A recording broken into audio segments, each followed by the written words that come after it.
Hello అండి. చేపల కూర ఉప్పు కాకుండా ఉండాలంటే మనం ఫస్టే అందులో వేసేటివన్నీ ఒక చిన్న గిన్నె పెట్టుకొని ఒక ఉల్లిగడ్డ 4-5 పచ్చిమిర్చి ఒక చెంచాడు అల్లం తాలింపుకి వేసిన.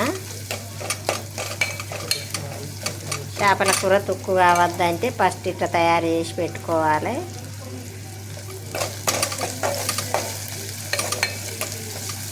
అల్లం బ్రౌన్ కలర్కి వచ్చింది. 2 టమాటాలు కోసుకున్న. ఈ తాలింపులో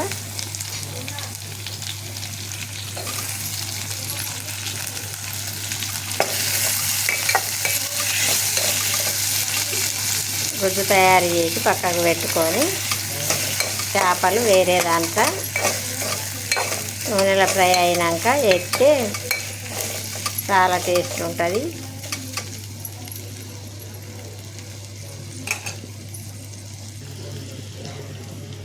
పసుపు, కూరకు సరిపడా కారం,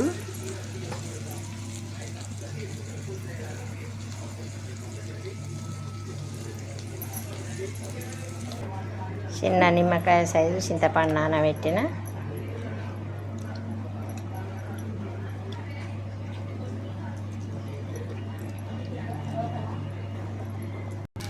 ఇప్పుడు ఇందా ఈ తీసుకుని చింతపులుసు పోసుకుందాం.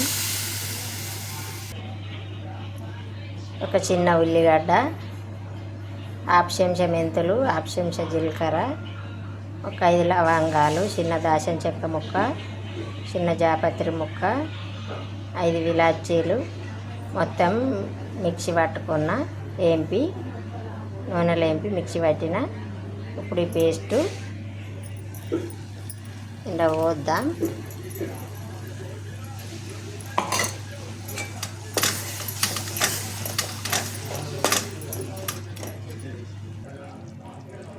సరిపడా ఉప్పు,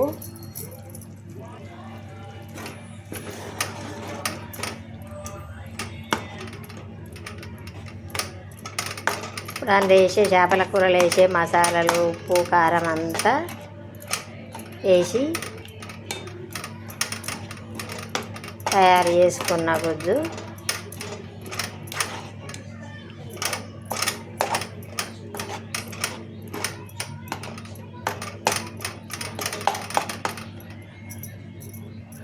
ఇప్పుడు గుజ్జు తయారైంది కదా. ఇప్పుడు వేరే గిన్నె పొయ్యి మీద పెట్టుకున్న మళ్ళా ఒక ఉల్లిగడ్డ కోసుకున్న మళ్ళా చేపల తాలింపుకి ఇది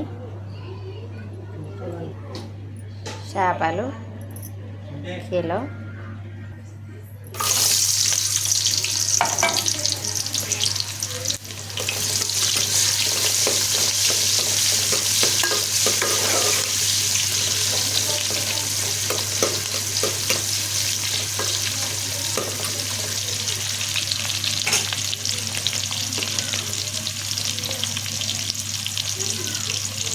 ఇలా కూడా కొంచెం అంత అల్లం పేస్ట్ తాలింపుకు,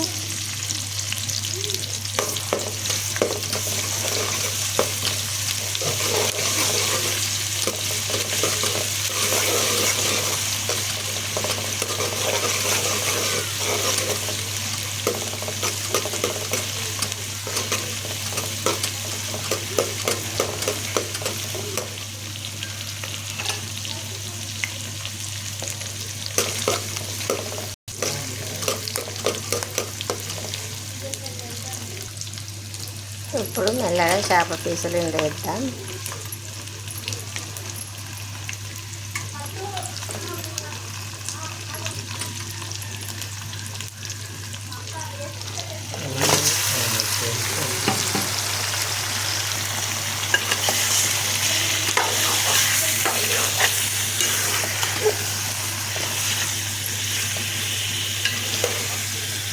ఇప్పుడు చేపలు మొత్తం నూనెలో వేసి కలిపిన. ఈ నూనెతోటి కొంచెం నూనెలో మగ్గాలి. ఇవి నూనెలో మగ్గినాక ఆ పేస్ట్ తీసి ఇలా పోసుకుందాం.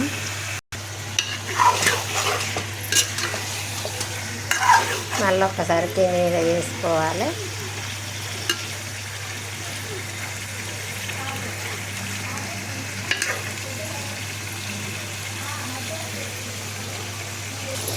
ఇప్పుడు నూనెలు ఉడికినాయి కదా,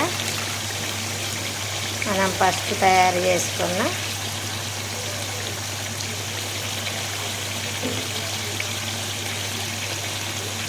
గుజ్జుని వేసుకుందాం.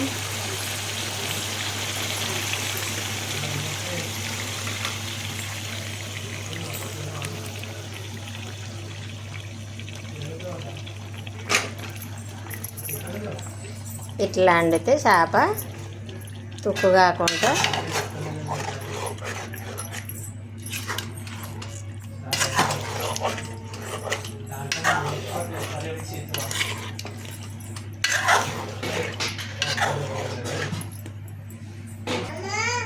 ఇప్పుడు చేపల కూర ఇప్పుడు మసిలే ముందు ఒక్క చెంచాడు అంతా పచ్చి అల్లం పేస్టు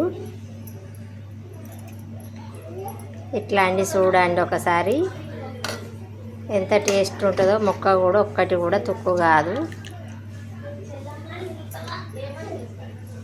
కష్టం అనక గుజ్జు వేరే తయారు చేసుకుంటే చేపల పులుసు మస్తు ఉంటుంది. ఒక్క ముక్క కూడా తుక్కు కాదు.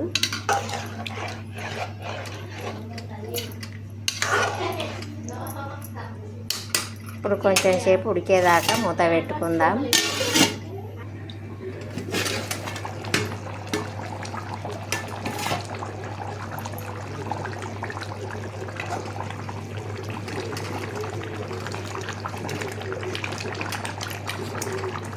ఇప్పుడు చేపల కూర రెడీ.